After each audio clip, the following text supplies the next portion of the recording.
E essa interrupção, bem como essa frase que se segue a ela, não me parecem à toa, principalmente porque elas servem para prolongar todo aquele suspense da narrativa, e esse prolongamento do suspense se dá principalmente devido ao fato de que a gente não tem aqui uma interrupção de toda aquela sequência de eventos que apontam o Dmitri como assassino do pai, porque afinal de contas nós estamos ali naquela cena, está o Dmitri, o pai, e o Dmitri está, enfim, com a faca e o queijo na mão, digamos, né? E daí depois o velho aparece morto.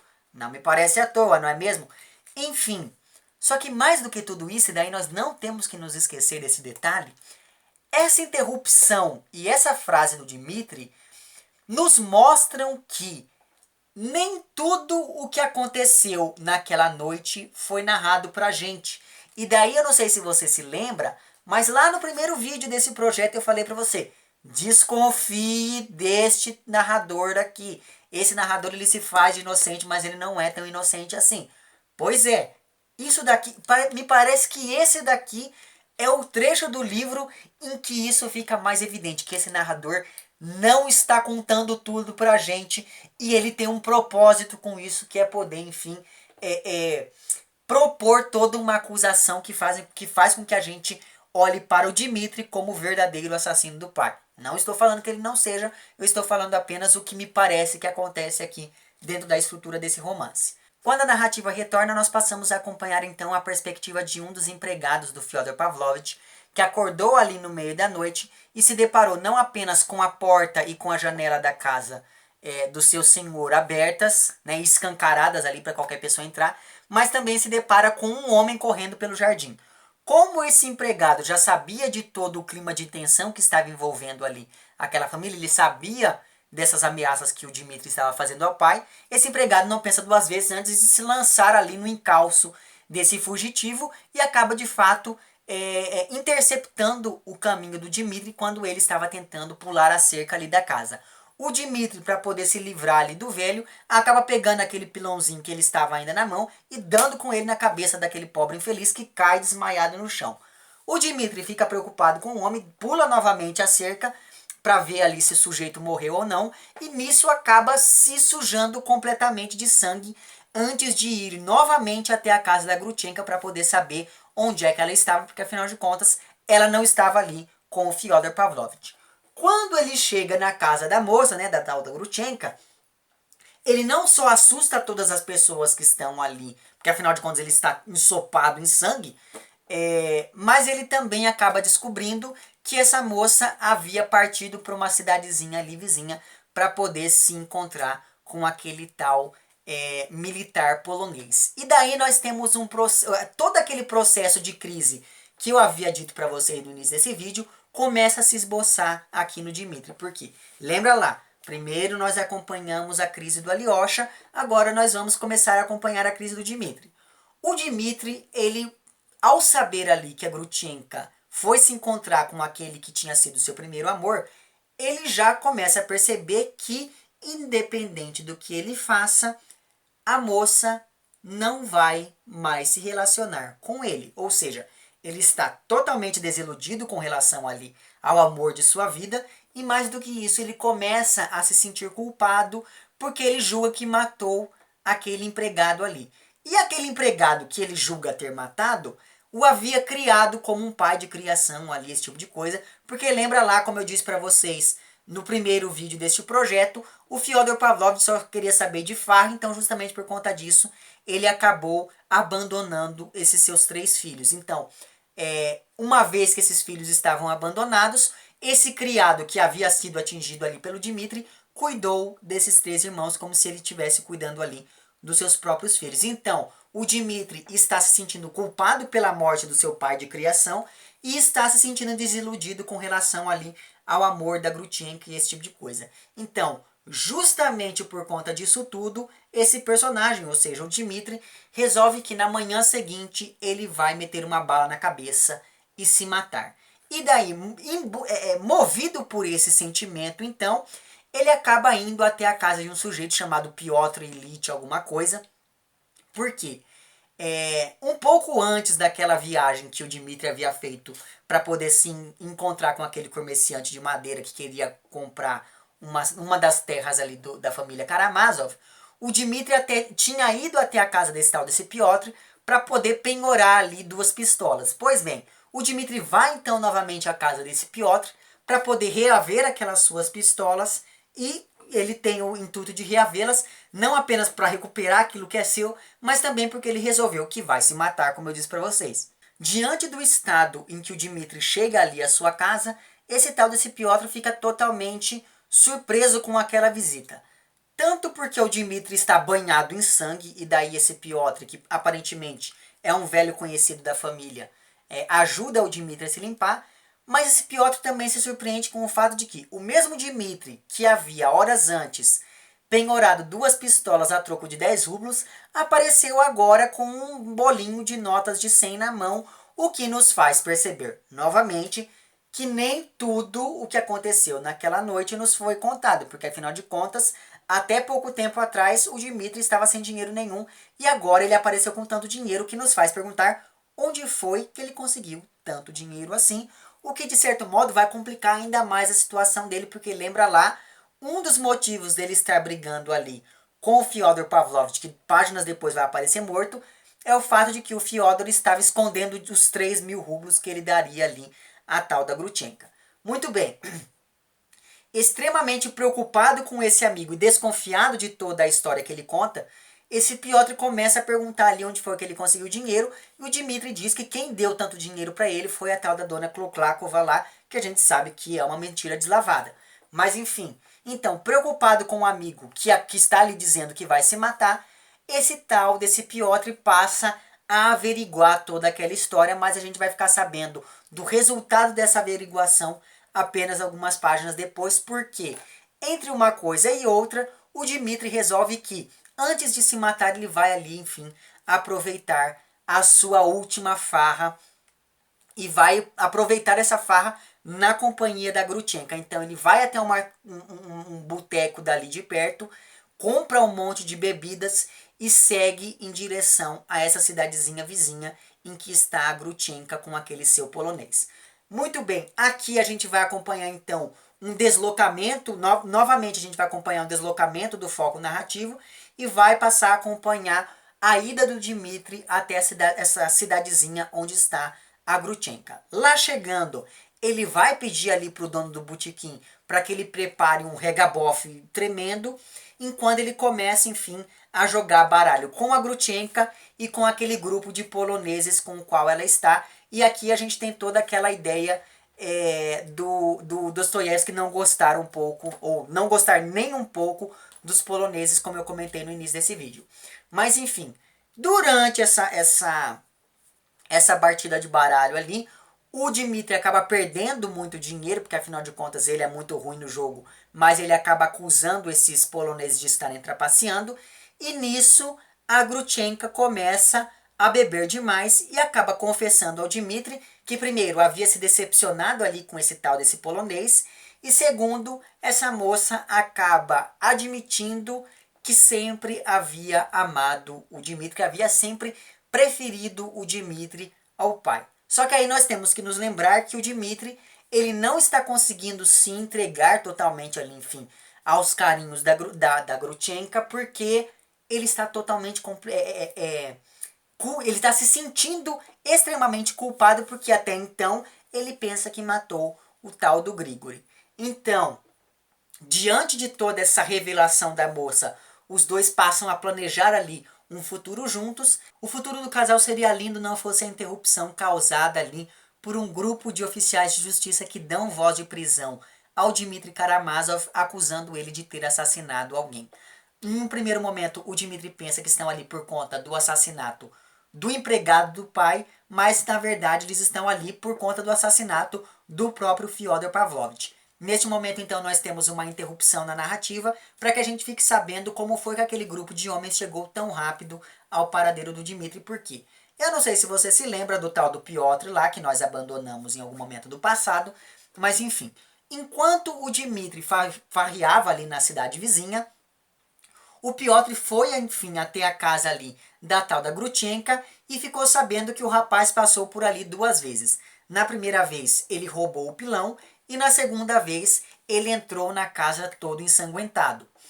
Depois então de passar pela casa da Grutchenka, esse tal de Piotr vai até a casa da senhora Kloplakova para poder conferir se de fato ela havia dado o dinheiro ou não ao Dmitri, e fica sabendo que aquela história toda é uma mentira.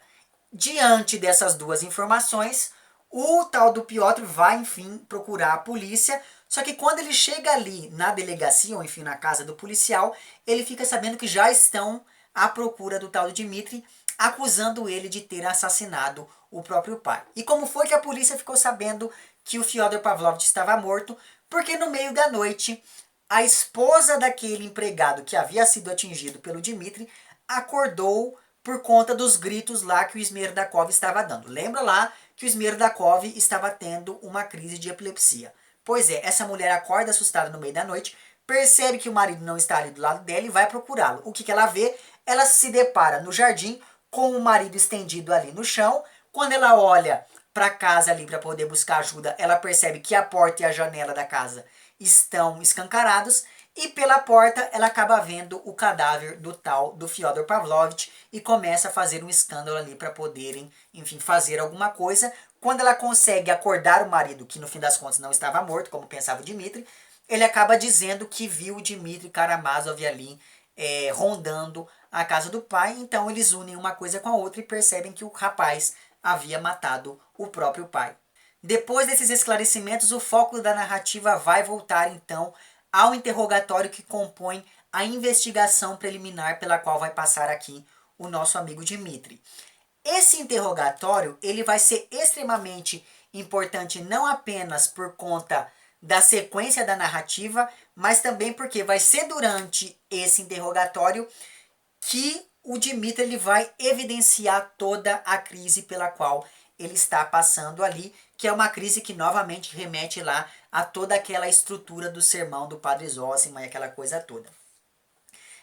E essa ideia da crise, ela vai se evidenciar ainda mais quando a gente percebe que os capítulos que vão narrar, que vão descrever aqui esse interrogatório pelo qual vai passar o Dmitri, eles se chamam Tormento de uma Alma em Provações. Então vão ser 3 provações, e daí eu não sei se todo mundo sabe disso, mas dentro da tradição ortodoxa existe uma crença de que depois que a gente morre, a nossa alma passa por uma série de provações.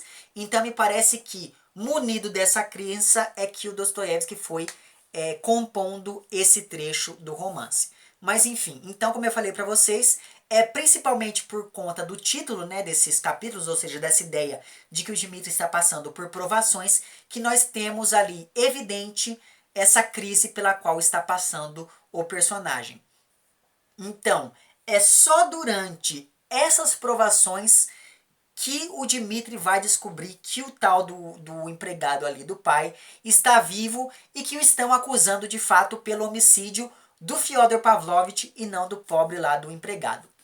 E evidentemente, o Dmitri ele nega com todas as suas forças que tenha matado o próprio pai. O que me parece muito estranho, porque nós temos que pensar o seguinte: o Dmitri ele estava disposto a admitir um assassinato.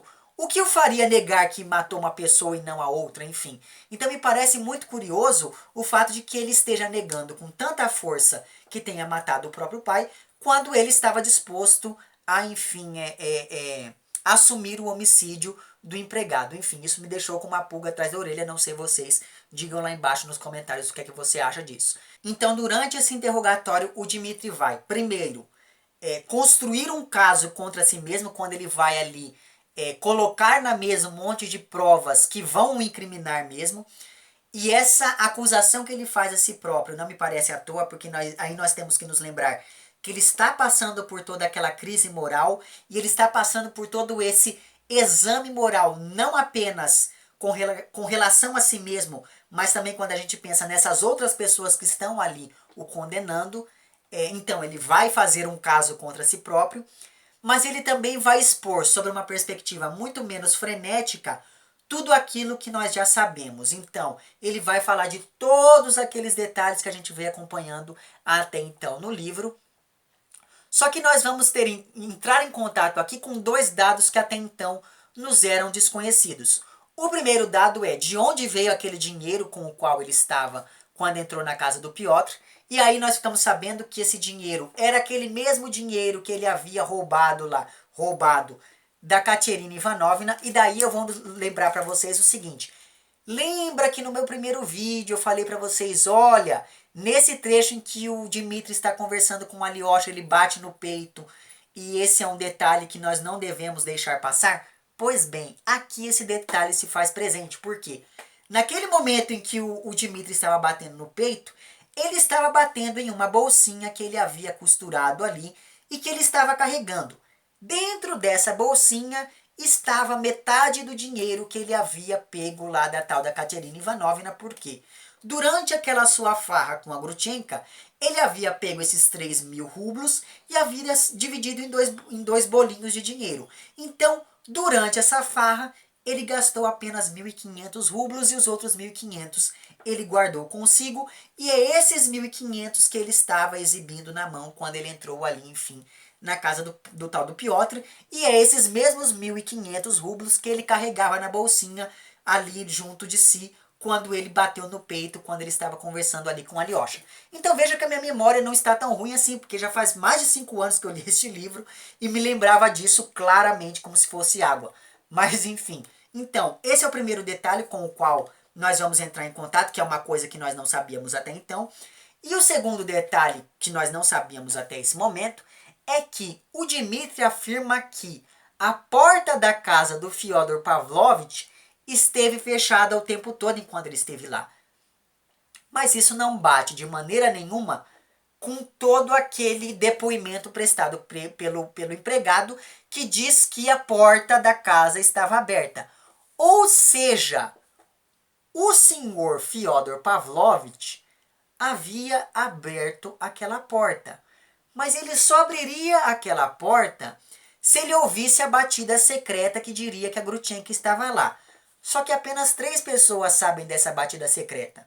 O próprio Fyodor Pavlovich, que não bateria a porta para si mesmo. O Dmitri, que estava na janela olhando para o próprio pai, não vamos nos esquecer disso. E o Smirdakov. Só que a gente tem que se lembrar que o Smirdakov estava tendo crises de epilepsia. Portanto, nós temos esse impasse ali. Afinal de contas, o Dmitri está ou não contando a verdade. Diga lá nos comentários se você acha que ele está mentindo ou não. Mas enfim. E daí eu não sei para vocês, mas para mim ficou evidente ao longo desse interrogatório que esses investigadores que estão cuidando do caso, eles estão preocupados apenas em reconstruir todos aqueles eventos que levaram ao assassinato do Fyodor Pavlovich, uma vez que eles pressupõem que o Dmitri seja de fato culpado por matar ali o próprio pai. Então, eu não sei se você percebe, mas aqui volta todo aquele embate entre a razão e a fé que está sendo posto desde o primeiro volume aqui deste romance, mas que, como eu disse para vocês no início desse vídeo, aqui começa a perder os contornos teóricos e vai sendo posto em prática. Porque seguir a razão que diz ali que o Dmitri matou o próprio pai impossibilita que essas pessoas acreditem nesse personagem quando ele diz que não matou o pai, mas pensou que havia matado ali o empregado. Então veja que quando esses personagens resolvem seguir apenas as evidências que apontam para o assassinato, eles acabam não acreditando naquilo que o Dmitri diz, até porque ele não seria besta o suficiente para dizer que de fato havia matado o próprio pai. Mas enfim, eu não sei se você percebe, mas há aqui novamente todo esse embate entre a fé e a razão. Diante de toda essa situação, o Dmitri vai aos poucos concluindo que, apesar de não se sentir culpado pela morte do pai, ele não pode ser considerado inocente, ou seja, ele tem que pagar, porque afinal de contas, por mais que ele não tenha ido lá e assassinado o pai, ele planejou isso, ele pensou nisso o tempo todo, pelo menos desde lá do começo do romance. Então, de uma maneira ou de outra, ele não pode ser considerado inocente. Então, esse exame moral, porque está passando ali o Dmitri, e que faz com que ele chegue a essa conclusão, ele vai se evidenciar a cada vez que esse personagem diz que aprendeu mais naquela noite do que em toda a sua vida. E ele diz isso em uns 3 ou 4 momentos aqui ao longo desse interrogatório. Depois do interrogatório do Dmitry, esses investigadores vão interrogar ali algumas testemunhas para ver se aquela história do dinheiro pode ou não ser confirmada. E enquanto esses outros interrogatórios acontecem, o Dmitry acaba dormindo e sonhando. E é durante esse sonho que se conclui toda aquela sua crise e toda aquela sua investigação moral. Então eu não sei se você se lembra, mas assim como o Dmitry conclui a sua crise e a sua investigação moral durante um sonho, o Alyosha, lá no finalzinho do livro 7, havia concluído a sua própria crise e a sua própria investigação moral durante um sonho, quando ele lembra lá do padre Zósima e sonha com ele nas bodas de Caná. Então veja que o sonho acaba sendo, tanto em um caso quanto no outro, tanto no caso lá do Alyosha, quanto no caso aqui do Dmitry, o modo como esses personagens vão resolver a crise pela qual eles estão passando. Então veja que o Dmitry, ele sonha que está ali no meio de uma nevasca, e durante essa nevasca ele escuta o choro de um bebê e começa a se perguntar com uma frequência cada vez maior por que aquele bebê está chorando. Mas evidentemente não se trata aqui da causa imediata do pranto dessa criança, mas sim de algo que tem muito mais a ver com um mundo pautado por uma injustiça que leva uma criança a chorar de fome, a chorar de frio e esse tipo de coisa. Ou seja, o sonho do Dmitry o aproxima não apenas do Alyosha, mas também de todas aquelas acusações que o Ivan havia dirigido a Deus durante aquela conversa lá sobre o Grande Inquisidor, quando ele diz que o mundo é extremamente injusto.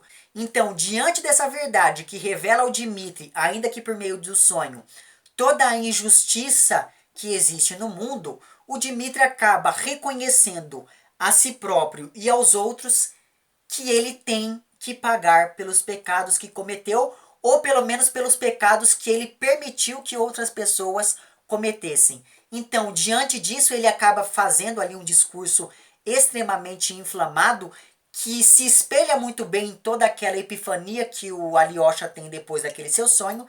E depois, então, desse discurso, o Dmitry resolve seguir ali em paz e serenamente para a cadeia. Ou seja, assim como o Alyosha, o Dmitry também se decidiu pelo caminho da fé, pelo caminho desse amor cristão que exige um sacrifício pelo outro.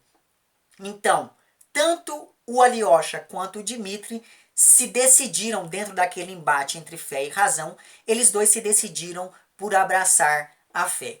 Nos resta agora saber por qual dos dois caminhos vai seguir ali o Ivan, mas isso é assunto para outro pôr do sol. E antes de encerrar esse vídeo, então, eu gostaria apenas de ler aqui para vocês o trecho em que o Dmitry tem toda essa sua revelação, tem toda essa sua epifania durante esse seu discurso extremamente inflamado. Nessa minha edição, isso acontece na página 665. Senhores, todos nós somos cruéis. Todos somos uns monstros, todos levamos as pessoas ao choro, mães e crianças de colo. Mas de todos, que assim fique resolvido neste momento, de todos eu sou o réptil mais torpe. Que seja. Todo santo dia de minha vida eu bati em meu peito prometendo a mim mesmo corrigir-me. E todo santo dia eu cometia as mesmas vilanias. Agora compreendo que gente como eu precisa de um golpe do destino, para ser presa como por um laço e sujeitada por uma força externa. Eu nunca me levantaria por mim mesmo. Mas a tempestade acabou. Aceito o suplício da acusação e minha desonra pública. Eu quero sofrer e com o sofrimento purificar-me. Porque talvez eu me purifique, não é, senhores? Mas não obstante, ouçam pela última vez. Eu não sou culpado pelo sangue derramado do meu pai. Aceito o suplício não por o haver matado, mas por ter querido matá-lo, e é possível realmente que eu viesse a matá-lo. Mas apesar de tudo, tenciono lutar com os senhores e isso eu vos anuncio. Eu hei de lutar com os senhores até o último limite. E aí Deus decide. Adeus, senhores. Não se zanguem por eu ter gritado com os senhores durante o interrogatório. Eu ainda era muito tolo. Dentro de 1 minuto, serei um prisioneiro. E agora, pela última vez, Dmitri Fyodorovitch, como um homem ainda livre, estende aos senhores a sua mão. Ao me despedir dos senhores, eu me despeço dos homens. Assim se encerra, então, esse discurso inflamado do Dmitri Karamazov. E assim eu escolhi encerrar esse meu vídeo, que deve ter ficado gigantesco, mas eu vou dar o meu jeito aqui, nem que eu tenha que dividi-lo em 2 partes. Enfim, é isso, eu não sei vocês, mas este momento foi um dos momentos mais eletrizantes da minha vida nesses últimos tempos, no que se refere aqui às leituras que eu ando fazendo. De modo que eu gostei bastante desse trecho que nós lemos aqui nesses últimos 15 dias. Daqui a 15 dias nós voltamos então para poder ler então os livros 10 e 11 dessa quarta e última parte. E com isso nós vamos chegando finalmente ao término dessa nossa leitura coletiva, não é mesmo? Enfim, mas falemos disso no futuro. Se você gostou do vídeo, não esqueça de curtir e de compartilhar. Caso não tenha gostado, não esqueça de dizer lá embaixo por que não gostou. Se você está inscrito no meu canal, muito obrigado pela sua inscrição. E caso não esteja inscrito, se inscreva também lá embaixo. Um amplex para vocês todos. Até o próximo vídeo e tchau!